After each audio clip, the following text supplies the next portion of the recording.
영국이 경항공모함 CVX에 협조적이지만 한국이 우라늄 전홍축 실험을 했을 때 영국이 한 짓을 생각하면 이가 갈리는 이유. 대한민국의 경항공모함 건조와 관련해 아직 찬반 논란이 많습니다.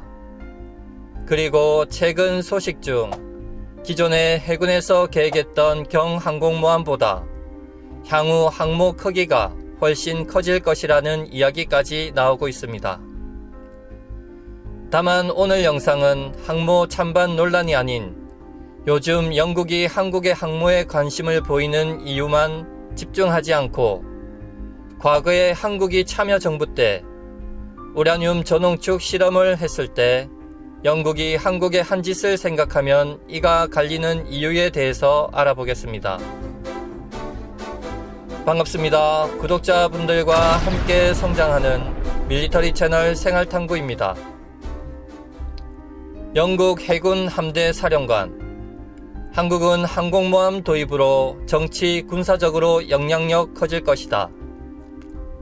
영국 해군 함대 사령관은 2021년 국제해양방위산업전 참석차 한국에 왔다가 인터뷰에 응했는데 인터뷰 내용의 요약은 한국의 항공모함 도입 시 영국과 한국의 협력에 대한 기대감이 크다는 부분입니다. 갑자기 영국이 이러한 제스처를 취하는 이유를 살펴보면 긍정적인 면과 부정적인 면이 있습니다. 먼저 영국이 한국에 손 내미는 이유, 긍정적인 부분. 일단 한국의 국운이 트이기 시작했다. 영국이 유럽연합을 탈퇴하면서 영국 내 외국 자본과 외국 기업들에게 영국이 과연 예전과 같은 신뢰를 줄 수 있는가 라는 문제가 대두되었습니다. 예로 일본만 봐도 영국의 브렉시트 전에 영국 내 자국 자본과 기업의 손해를 줄이기 위해 이미 상당수 철수해버렸죠. 영국 입장에서 볼 때는 일본의 배신이죠.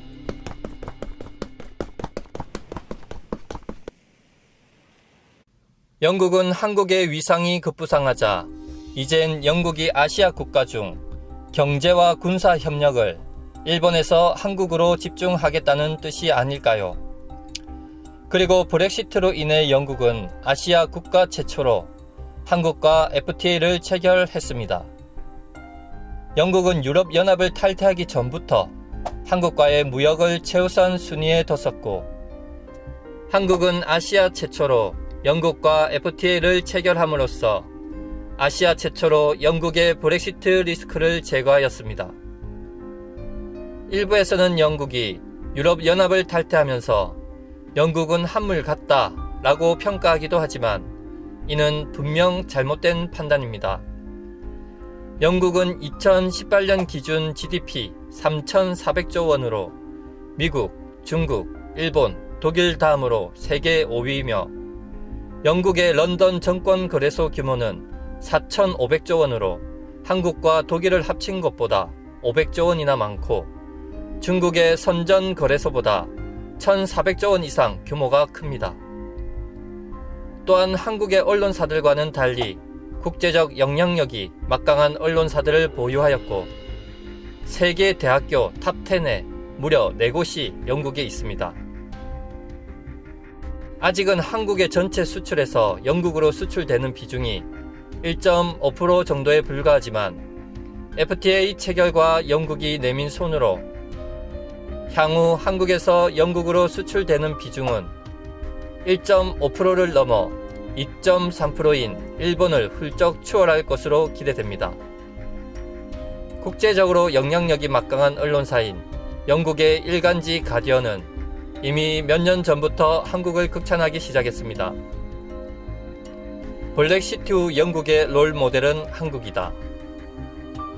한국은 수출 주도형 첨단 기술 기반의 경제를 가지고 있고 이 모든 것을 천연 자원 없이 해냈다. 이렇게 영국은 한국에 대하여 상당히 우호적인 것을 확인할 수 있으며 경제적인 부분만이 아니라 이번 항공모함과 관련된 소식처럼 한국과의 군사적 협력 쪽으로도 많은 교류를 원하고 있습니다. 대충 살펴봐도 한국과 영국의 큰 그림이 느껴집니다. 한국 언론사 뉴스에서는 절대 찾아볼 수 없는 G7 정상회의와 관련해 한국의 국제적 위상도 충분히 확인해 볼 수 있었습니다.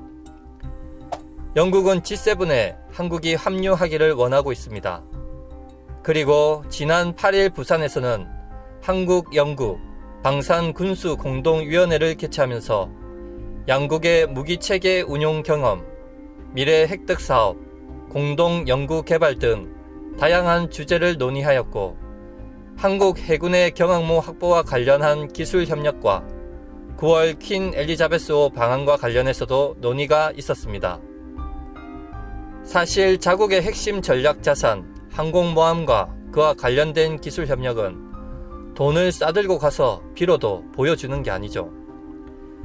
즉, 영국은 아시아에서 일본은 이미 함을 갖고 한국을 새로운 카운터 파트너로 선택한 것이나 마찬가지라고 볼 수 있습니다. 일부에서 나오는 말처럼 단순히 영국이 항공모함 2대를 운용하기 힘들어 항모 세일즈만을 위해서 한국을 방문하는 건 아니라는 말씀이죠. 항모 세일즈도 하고 한국, 영국 간 우정도 쌓고 중국도 견제하고 미국, 영국, 일본, 해상연합훈련차 등등 겸사겸사 여러가지 이유가 있겠네요. 참여정부 때 영국은 미친듯이 한국을 씹었다. 긍정적인 부분이 참 많아 보이는데 한국의 위상과 국격이 높아진 것을 확인할 수 있었습니다. 다만 과거의 한 부분만 덜쳐보면 영국이 마냥 한국에 고마운 나라, 서로 윈윈하는 나라는 아니었습니다. 지금은 양국 간 항모 기술 협력 등 경제 군사적으로 서로 이득이 될 수 있다곤 하나, 과거 참여정부 시절인 노무현 정부 때 영국이 우리에게 한 짓을 잊을 수는 없겠죠.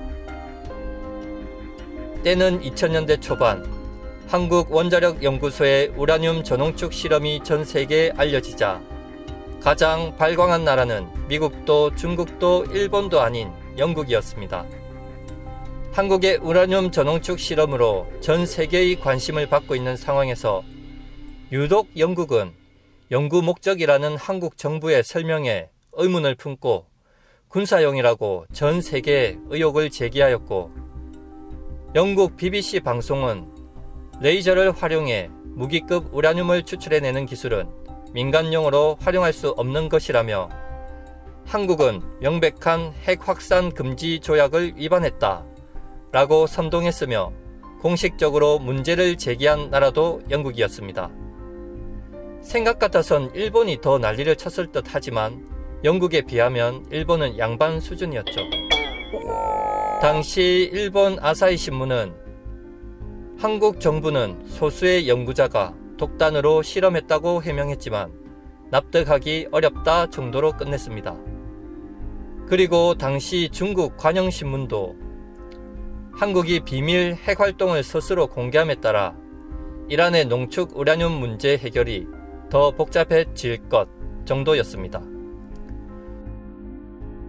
유독 영국만 한국은 핵무기용으로 실험했다, 명백한 핵 확산 금지 협약 위반이다라는 막말을 하며 공식적으로 문제를 제기하였고, 그 후로 IAEA의 사찰을 받고 감시 카메라도 달리고 당시에 굴욕적인 외교를 하도록 주도한 나라가 영국이었습니다. 이런 사례가 있었기 때문에 이 사건을 기억하시는 밀리 매니아 분들은 영국의 항모 세일즈와 관련한 사안들을 굉장히 부정적으로 보는 견해가 있습니다.